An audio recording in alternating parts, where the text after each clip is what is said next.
लेकिन विकसित भारत की बात तब तक अधूरी है जब तक संविधान के चारों पॉइंट जो प्रियम्बल में लिखे हैं वो पूरे नहीं किए जाते हैं। सामाजिक न्याय, जस्टिस में सामाजिक न्याय, आर्थिक न्याय आज भी इस देश के अंदर दलितों, पिछड़ों, आदिवासियों को नहीं मिला। मानवर इस पे सरकार को विशेष ध्यान देना पड़ेगा।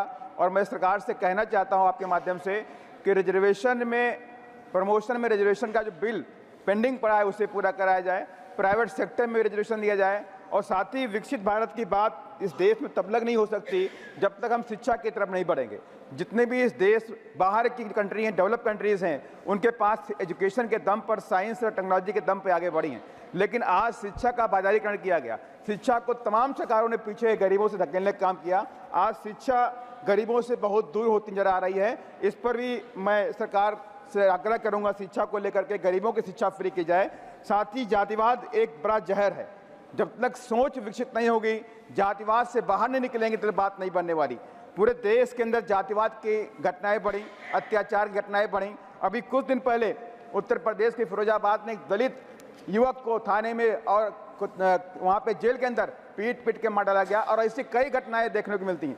मनवर एक दुर्भाग्य की घटना घटी हरिद्वार के अंदर, एक 13 साल की बच्ची के साथ कई लोगों ने बलात्कार किया। ये घटनाएं दुखद है मानवर, इन पर भी सरकार को रोक लगाना चाहिए कि ऐसी घटनाओं की पुनरावृत्ति देश में नहीं होनी चाहिए। और मानवर एक बात और मैं कहना चाहता हूं कि पिछले कई सालों से इस देश के जो दलित और आदिवासी है उस सरकारी जमीनों पर मकान बना के रहता है। उनके पास कोई कागज नहीं है, दशकों सदियों से रहते हैं। लेकिन सरकार ने पिछले कई सालों से सरकारी जमीन खाली कराने के नाम पर बुलडोजर से मकान तोड़ दिए और वो बेचारे बेघर हो गए। दलितों के मकान तोड़े गए, आदिवासियों के मकान तोड़े गए, मुसलमानों के मकान तोड़े गए। इस पर भी सरकार को ध्यान देना चाहिए। सरकार पूरे देश की है, जनता की है, चाहे वो दलित हो, चाहे आदिवासी हो, चाहे वो पिछड़े समाज का हो। मानवर लास्ट में कहना चाहता हूं, किसान सम्मान निधि अच्छी बात है, लेकिन कभी आपने सोचा, किसान सम्मान निधि तो ठीक है, लेकिन कभी आपने सोचा जो कृषि में जो काम करते हैं, कृषि श्रमिक जिसे खेतिहर मजदूर कहते हैं, वो सिर्फ 2-3 महीने की इनकम पर डिपेंड करते हैं।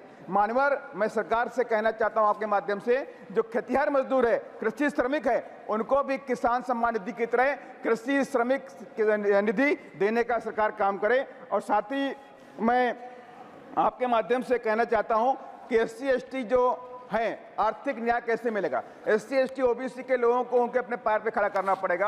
कई दसियों साल से इस देश के अंदर SC ST लोगों को कहीं पट्टे नहीं दिए गए, जमीन के पट्टे नहीं दिए जा रहे हैं। जबकि उत्तर प्रदेश के अंदर 2007 से 12 के बीच में बहन कुमारी माता जी ने 4.5 लाख हेक्टेयर जमीन SC ST OBC के लोगों को, जो भूमिहीन लोग थे, उनको देने का काम किया था। मानवर मैं यही सब बातें आपके माध्यम से कहना चाहता हूं। साथ ही एक लास्ट पॉइंट मानवर मैं कहना चाहता हूं, 2018 की घटना, जब SC ST एक्ट को खत्म किया गया, सुरक्षा कवच को खत्म किया गया, तो वहां पे आंदोलन हुआ। आंदोलन में लाखों बच्चों के ऊपर मुकदमे किए गए। लेकिन सरकार से मैंने कई बार आग्रह भी किया है कि उन मुकदमों को खत्म कर दे। जब आपने बात को मान लिया